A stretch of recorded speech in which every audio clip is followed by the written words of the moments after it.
Shalom Uvraja. Vamos a continuar con el ciclo de lectura y estudio de la Torá en nuestro año 5783. Hoy tenemos la Perashá Hayezara. Y dice así: Bayu Hayezara, Meashara Vestrin Shana Vesheva Shani Shrei Hayezara. בתמר שרה וקריתיה ארבע כי חברון בארץ כנען ויבוא אברהם לשפול לשרה בלבקותה. Fue la vida de Sará 100 años, 20 años y 7 años. Estos fueron los años de la vida de Sará. Sará murió en Kiriat Arba, que es Hebrón, en la tierra de Canaán, y vino Abraham para hacer duelo por Sará y para llorarla. Y entonces, desde el mismo comienzo de la Parashá Shavua, va a aparecer preguntas con respecto a por qué se va a hablar de los años de que vivió Sará divididos en 100 años, 20 años y 7 años, como si fuera un problema de matemática, para que usted sumara 100 más 20 más 7 y llegara a la conclusión de que había vivido 127 años. Y evidentemente en la Torá no hay palabra de más ni de menos, todo está exacto. Y entonces nuestros sabios empiezan a comentar con respecto a esto. Sara tenía más de 100 años, pero era como si fuera una joven de 20 años que no tenía pecados. Pero además de eso, a sus 20 años mantenía la belleza y la inocencia de una niña de 7 años. Son elementos los cuales van a decir los sabios con respecto a esta división de los años para que sea una sumatoria después. Y es una de las cuestiones interesantes. Sara mantuvo su belleza, Sara mantuvo su inocencia, Sara mantuvo todas las cuestiones que tenía desde la niñez hasta la adultez. Y mantuvo toda esta cuestión así, convirtiéndose en una persona constante en la vida, en su forma de ser. Vamos a ver que muchas personas no logran eso. No logran mantenerse con esa inocencia, con esa cuestión de niñez, con esta cuestión de mantener una vida sin pecados, porque precisamente a las personas le van cayendo problemas en la vida. Y hay personas que tienen 20 años pero parecen que tienen 80, porque son tantos los problemas, son tantas las preocupaciones, son tantas las situaciones que no han sabido resolver, y que la falta de fe también en Hashem hace de que las personas se preocupen más allá de lo que eso sería normal, y trae consigo que la persona envejezca, porque miedo es una de las cuestiones que hace envejecer también a las personas. Y entonces una de las cuestiones que va a aparecer aquí, de que Sara mantuvo todas estas cuestiones así, de una manera fresca, de una manera constante. Y en el judaísmo así mismo son las mitzvot. Hay mitzvot que son de hacer y hay mitzvot que son de no hacer. Sara vivió todos esos años cumpliendo ambas mitzvot, cosas que hizo y cosas que no hizo. Porque, por ejemplo, puede ser de personas que no hicieron nada, de que tuvieron, no hicieron nada que cambiara su entorno, que no hicieron nada para tratar de lograr la prosperidad de su Keilah, para lograr la prosperidad de su comunidad, o también ni tan siquiera hicieron nada para seguir el camino de la Torah y las mitzvot. También puede suceder eso, que se mantuvieron alejados de todas estas cuestiones, o que cuando lo hicieron no lo hicieron correctamente. Hay una historia con respecto a eso, un maíz que nos cuentan, de que vino una persona y fue a una sinagoga y en el momento de rezar, toda la gente conversando.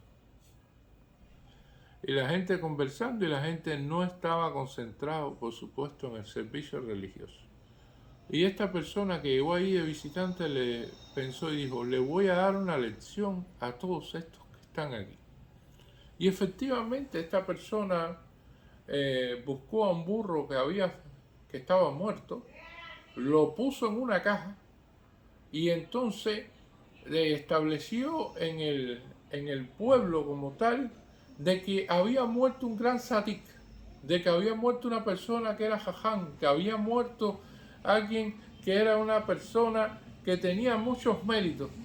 Y entonces la gente empezó a preguntarle quién era el que había fallecido. Dice, bueno, una persona que nunca se fijó en una mujer, una persona que nunca habló en la sinagoga y en los rezos, una persona que nunca habló la Lashon Hará en su vida, no habló mal de nadie, él nunca habló mal de nadie, no tuvo tampoco sentimientos negativos ni intenciones negativas, y por lo tanto es una persona que es un sadik, que no hizo nada negativo. Y entonces, bueno, en ese momento todos los habitantes del pueblo, oh, qué gran sadik, vamos a ir al entierro, y fueron hacia allá.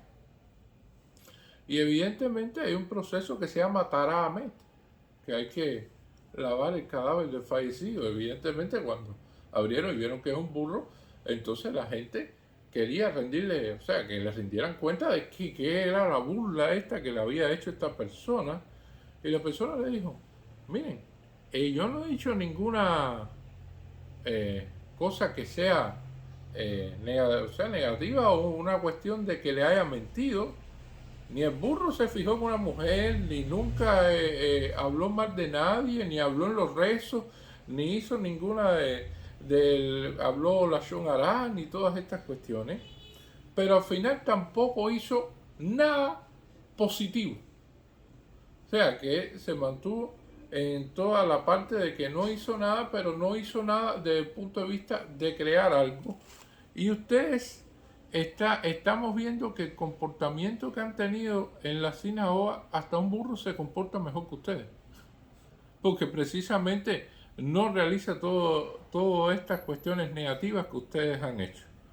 Y entonces, estableciendo esta historia, este mindset, que lo que queremos ver aquí específicamente es de que las personas realizan acciones y las cuales Sara la había hecho también positiva. No fue una persona que no tuvo problemas, sí tuvo problemas, pero supo enfrentarlo.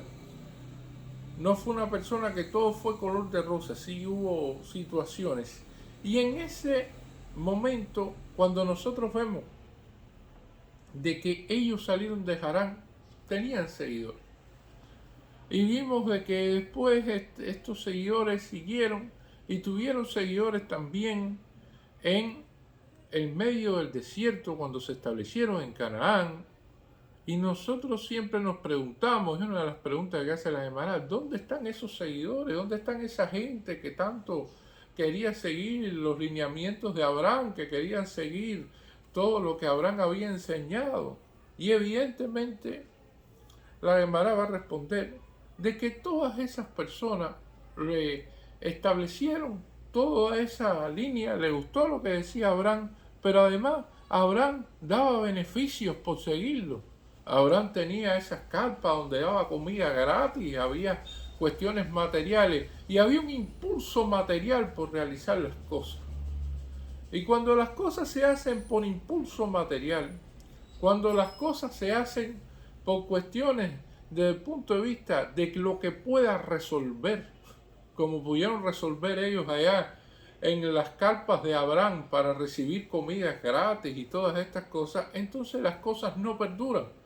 Por eso cuando Abraham tuvo problemas, que Dios le dio la prueba de que fue pobre nuevamente y que entonces tuvo que salir hacia Egipto porque era una hambruna grande en la tierra como tal de Canaán, entonces toda esa gente se desapareció.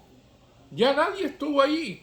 Entonces nosotros vemos aquí el versículo que Sara murió en Kiriat Arba, que es Hebrón, en la tierra de Canaán, y vino Abraham para hacer duelo por Sara. ¿Dónde están todas las demás personas que habían haber hecho duelo?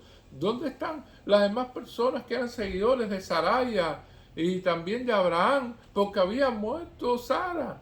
O sea, una personalidad, una persona que la gente seguía. ¿Dónde están toda esa gente? Bueno, cuando ocurrió aquel problema, todos se desaparecieron. Ninguno formó parte del pueblo de Israel y todos continuaron con su vida precisamente a un lugar donde les fuera mejor desde el punto de vista material. Entonces, inclusive nuestros sabios dicen, busquen en la festividad de Pesaj. Cuando nosotros celebramos Pesaj, ¿qué celebramos en Pesaj? ¿Qué es lo que tiene la que hará de Pesaj?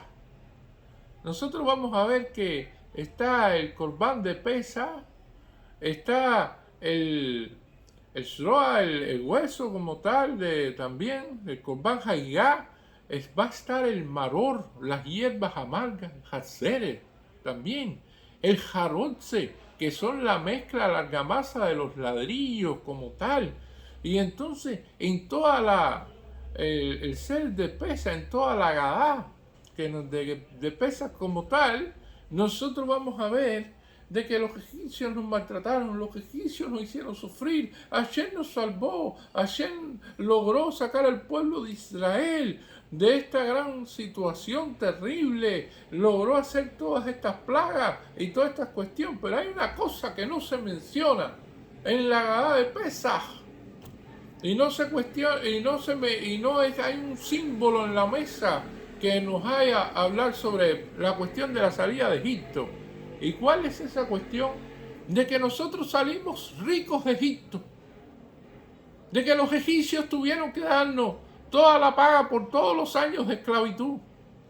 ¿Alguien se ha puesto a pensar de que no aparece la cuestión material del dinero que sacamos de Egipto en la Gadá de Pesaj y en la que hará como tal algo que represente? Sí, pero nos pagaron, nos tuvieron que dar el dinero, sí, pero salimos ricos de ahí, sí, pero tuvimos toda esta retribución material, se pudiera decir. Y nuestros sabios dicen, porque de la riqueza no queda nada. Ninguna familia nuestra tiene un pedacito de oro del faraón de Egipto, ni tiene ninguna cuestión de las que quedaron allí, de esas riquezas que se repartieron. Y por lo tanto, no queda nada de eso. ¿Qué es lo que queda? El recuerdo. ¿De qué? De cómo nos hicieron sentir. De toda la amargura, de toda la situación terrible, de todas estas cuestiones que tuvimos que pasar en Egipto, de cómo Dios nos salvó, de cómo Dios nos elevó, de cómo Dios realizó todos estos milagros y todas estas maravillas para nosotros, para su pueblo. Y entonces eso es lo que queda. Una comunidad que esté basada en cuestiones materiales no sobrevive, porque la riqueza es efímera. Las cuestiones materiales van y vienen, pero las cuestiones espirituales son eternas. De ahí que estaremos celebrando Besrat Hashem cada año, el Maror, la Matzah, el Hazer, el Jarotze, de todas estas cuestiones. Y esto es una de las cuestiones que nosotros vamos a ver aquí. Sara en todos sus 127 años cumplió con todas las cosas que hizo. E hizo obras de bondad, hizo cuestiones de bien, todo esto. Y la Gemara en su tratado Tanit nos puede decir que una persona llega a los 120 años y que se reúna con el Akadosh Baruj Hu, y que en ese momento le diga, bueno, ¿y por qué tú no le dedicaste tiempo a rezar, a hacer mitzvot, a hacer teshuvah, todas estas cuestiones? ¿Por qué no lo hiciste?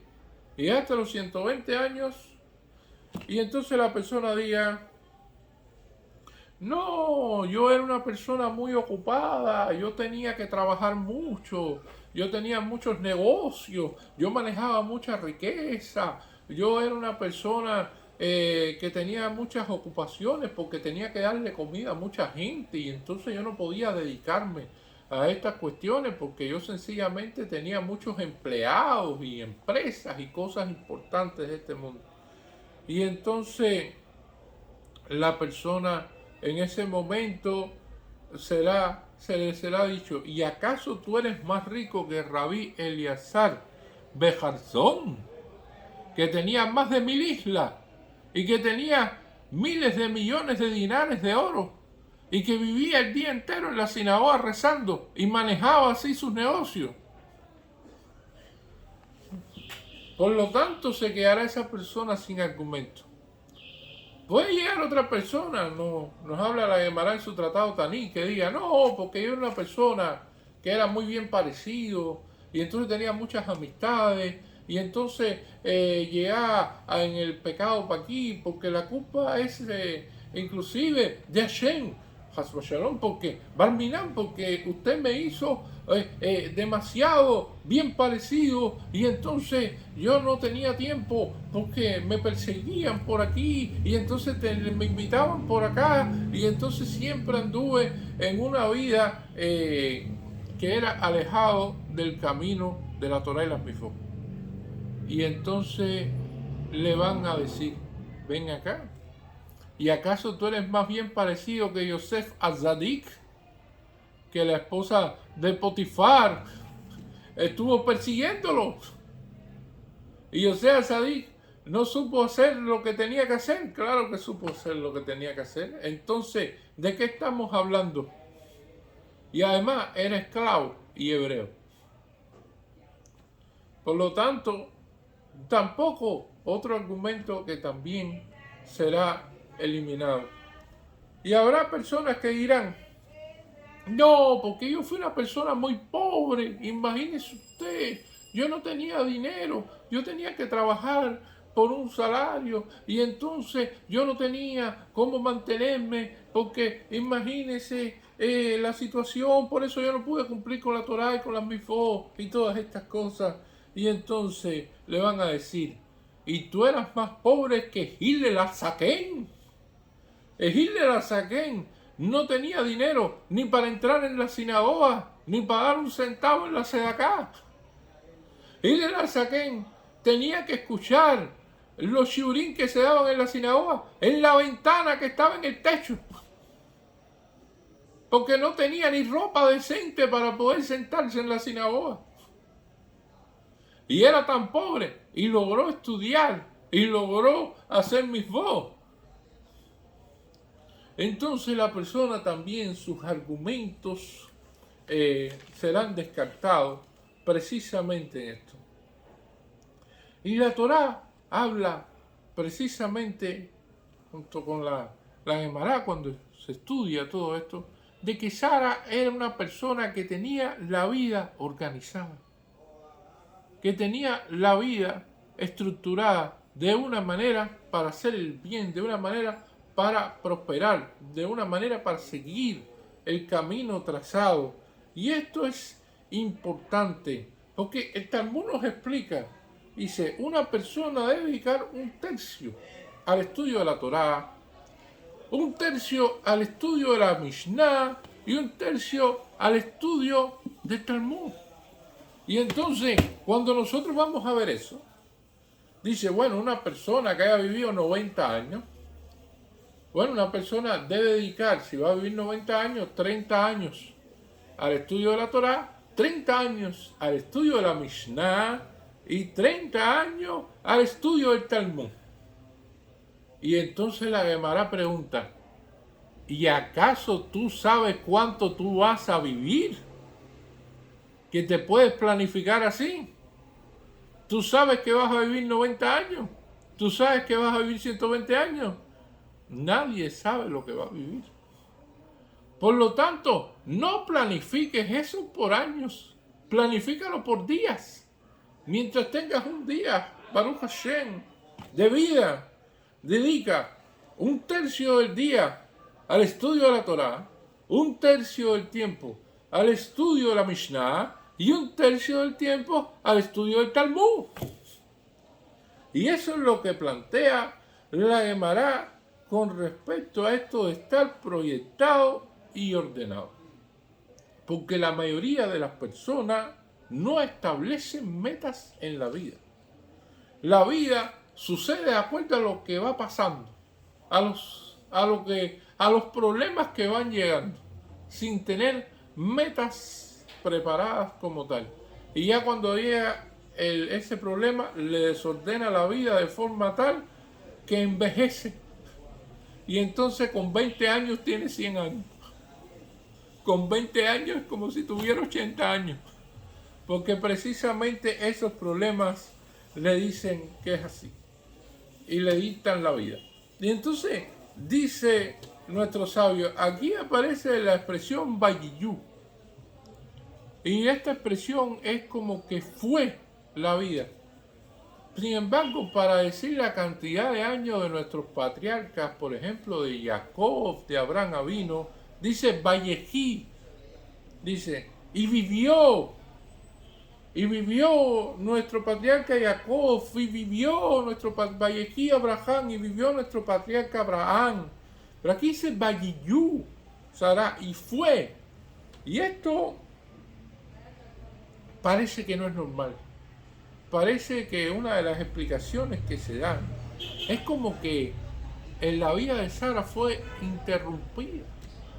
Como si la vida de Sara hubiera podido ser un poco más allá, pero que Sara tuvo un accidente en el cual murió. A nivel de Midrash conocemos de que se le apareció el Satán y le dijo, ¿sabes dónde está Abraham ahora? Y Sara le dijo, no, yo no sé. Y dice, bueno, pues mira, está preparándose para sacrificar a tu hijo, a Isaac. Esta era la última prueba de Abraham, la que da Isaac. Y cuando Sara escuchó eso, hay relatos con respecto a cómo gritó y a cómo murió con respecto a cuando se enteró de eso, debido a que este ángel acusador precisamente se le apareció y le dijo estas cuestiones. Y entonces pareciera ser de que fuera un accidente como tal, que era la última prueba de Abraham Avino. Cuando Abraham Avino regresa, que va a decirle a Sara, no, mira, ya pasamos la última prueba, Baruch Hashem, ya todo se resolvió, vamos a ver de que Sara ha fallecido. Y esto es una cuestión interesante en la vida. En el Olam Hazé no todo es completo. En este mundo actual existe el mundo Olam Abá, el mundo por venir, que sí, que todas las cuestiones son diferentes. Pero en este mundo Olam Hazé la felicidad no es completa. Cuando él terminó de hacer la prueba más difícil, quien faltaba precisamente para celebrar de que habían terminado esta prueba, ya no estaba allí. Y entonces es una de las cuestiones que vamos a ver. Nosotros sacamos la conclusión a través de lo que dicen nuestros sabios, que cuando una persona ve que su padre, y en este caso su madre, fallece con respecto a una edad determinada, y estamos viendo aquí que Sara falleció con 127 años, debemos pensar que más 5 años o menos 5 años con respecto a esa edad es lo que puede durar esa persona. Y eso es una explicación que da la Gemara con respecto a eso. Y esa es la explicación por la cual Isaac vino con 123 años. Fue a darle verajá como si fuera ya el fin de sus días a Jacob, a Isaac. Isaac vino. Duró 180 años. Y uno se pregunta, ¿y si duró 180 años? ¿Cómo a los 123 años va a estar buscando para dar verajá final con respecto a esto? Y aquí es donde entra la discusión de nuestros sabios con respecto a que, como son más o menos 5 años de lo que había fallecido Sará, y este caso serían 5 años aproximadamente, menos, entonces él sintió en ese momento que debía decir esa verajá a sus hijos, a Jacob y al malvado Esaú. Otra explicación que dan nuestros sabios, que dice que la palabra Vayiyú tiene una gematría de 37 años, porque Sara vivió realmente 37 años. ¿Por qué? Porque Sara a sus 90 años no tenía hijos, y una persona, en este caso una madre, no está completa hasta que tiene a su hijo. Una mujer no es completa hasta que es madre. Y entonces nuestros sabios dicen, cuando una mujer logra tener su hijo, cuando una mujer logra ser madre, entonces que comienza verdaderamente su felicidad. Y así lo han manifestado muchas mujeres que dicen, hasta que yo tuve a mi hijo ya tuve una razón más fuerte para vivir, una razón más fuerte para luchar, una razón más fuerte para esforzarme en la vida. Por lo tanto, a los 90 años fue que ella tuvo a Isaac. ¿Cuántos años hay de 90 a 127 años? 37 años. Y 37 años es la gematría de la palabra Vayiyú. Y fueron la vida de Sara. Y así es como establece también nuestros sabios esta explicación. Pero también dicen, Vayiyú se establece sobre la vida de Ismael también, el otro hijo de Abraham con Agar. Y entonces, ¿qué va a aparecer? De que fueron vida de que Ismael tuvo buenos años, y en lo cual nuestros sabios dicen que Ismael fueron años de malvado. Ismael fueron años negativos. Y entonces los de Sara fueron completamente positivos e Ismael fueron negativos. Pero dice, pero Ismael hizo Teshuvá al final de sus días, como está escrito, que Ismael se enderezó. Y entonces nuestros sabios dicen, la Teshuvá no fue completa y no fue sincero. Porque precisamente vamos a encontrar un patrón muy interesante en la Teshuvá que se hace en la vejez, que es la que hizo Ismael. Así como la persona que va a hablar con el rabino porque quiere hacer Teshuvá, y entonces el rabino le dice, sí, venga a verme aquí a la sinagoga. Y dice, no, no puedo, es que soy inválido, ya no puedo caminar. Y entonces dice, bueno, pero puedes ponerte tefilín. Y dice, ¿qué cosas son los tefilín? Las cajitas negras que tuviste en el bar mitzvah, ¿te acuerdas? ¡Ah, sí! Las cajitas negras, sí, es una vez en mi vida en el bar mitzvah, yo me los puse, sí. Pero eso se puede poner en la mano derecha. Y no, tú eres derecho. Y dice, sí, tiene que ser en la mano izquierda. Y dice, no, pero es que no puedo. ¿Por qué? No, porque la mano izquierda mía prácticamente no la puedo mover. Y entonces el rabino se pregunta, dice, mira lo que esta persona ha querido hacer teshuvá, que siempre es importante hacerlo, no importa en qué momento, pero sí, qué diferente hubiera sido si esa persona en la juventud hubiera querido hacer teshuvá. Porque precisamente nuestros sabios dicen, Sehor Sivereja Bimeis Siroteja. O sea, recuérdate de Hashem también y tenlo presentes en los años de tu juventud. En los años que tienes la fuerza, que tienes todas estas cosas.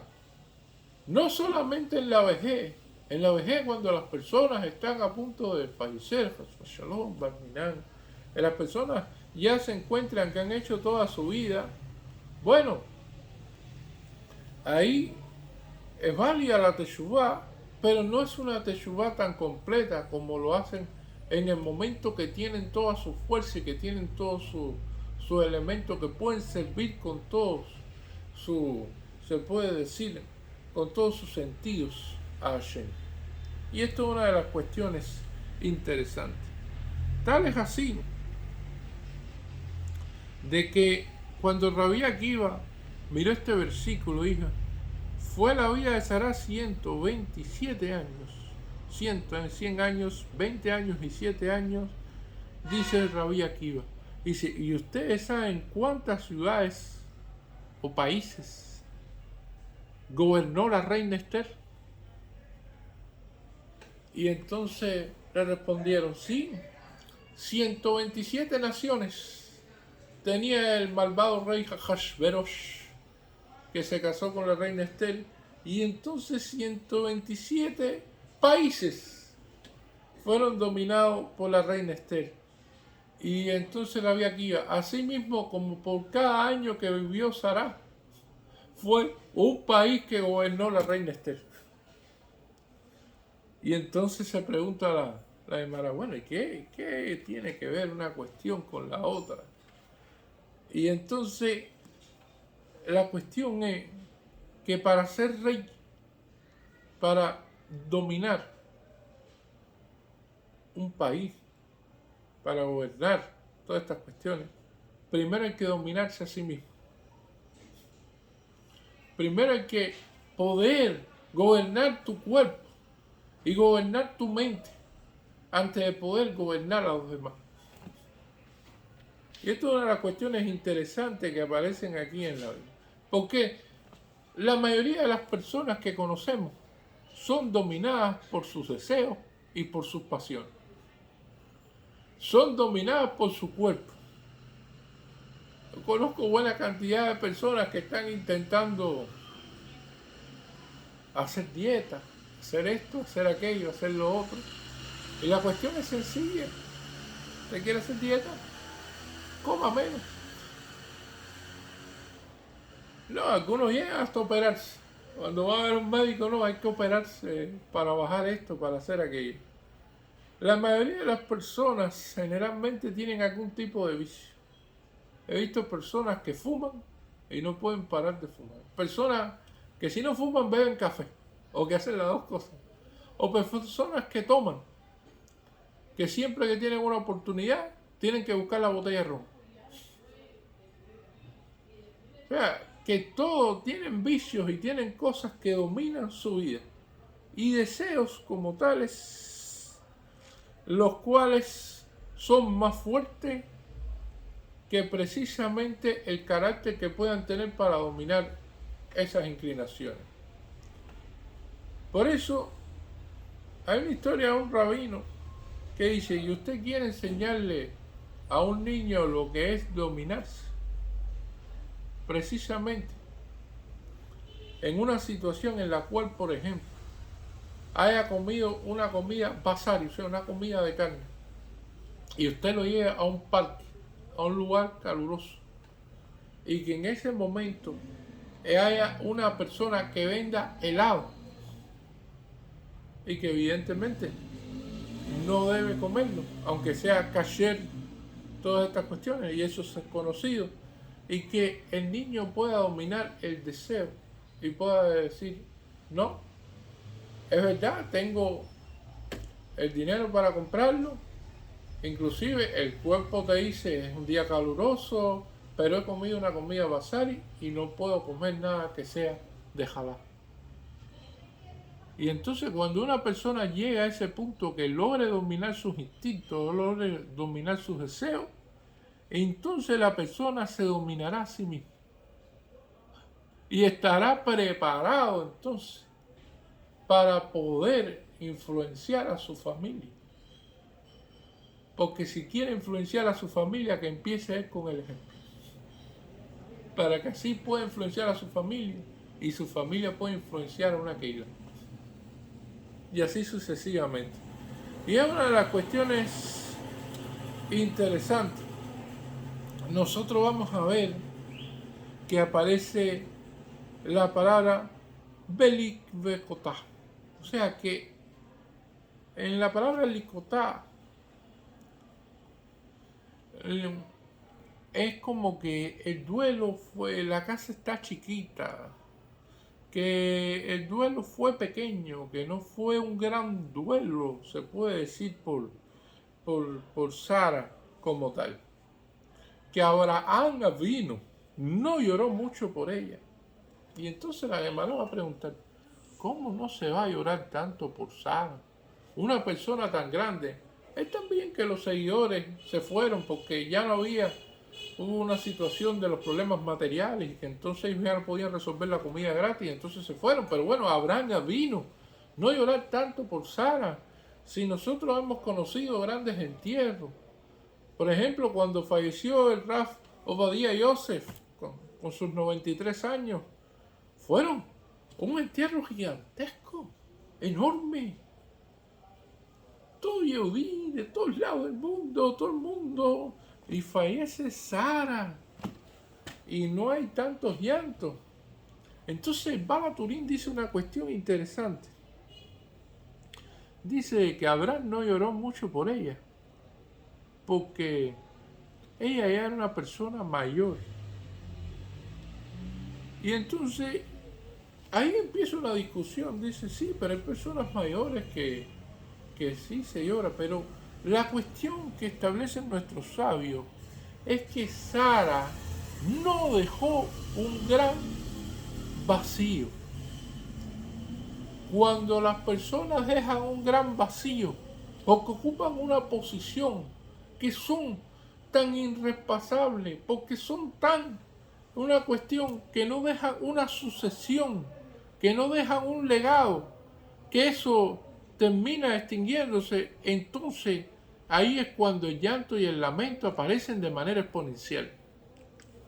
Porque no hay sucesión, no hay legado, no hay nada que seguir, ya todo muere con la persona y ya se acabó. De ahí la importancia de la educación de los hijos. Y de ahí la importancia de dejar siempre la continuidad. Y en este caso, Sara había dejado a Isaac. E Isaac iba a tener pronto a su esposa. Y esa esposa iba de nuevo a iluminar ese lugar. Por lo tanto, había continuidad, había legado y ese vacío no existía. Ese gran vacío no existía. Por eso que las lágrimas de Abraham no fueron tantas.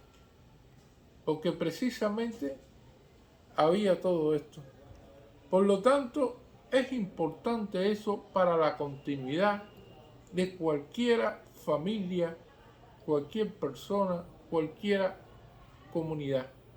Que siga ledor vador, dejar hijos que continúen la tarea de sus padres, que dejar que continúen estos caminos para que precisamente cuando Besra Hashem, que tengamos una larga vida, que tengamos la Hay Berajá y que lleguemos ya después de esa larga vida, ese punto a reunirnos con Hashem, tener un legado que dejar.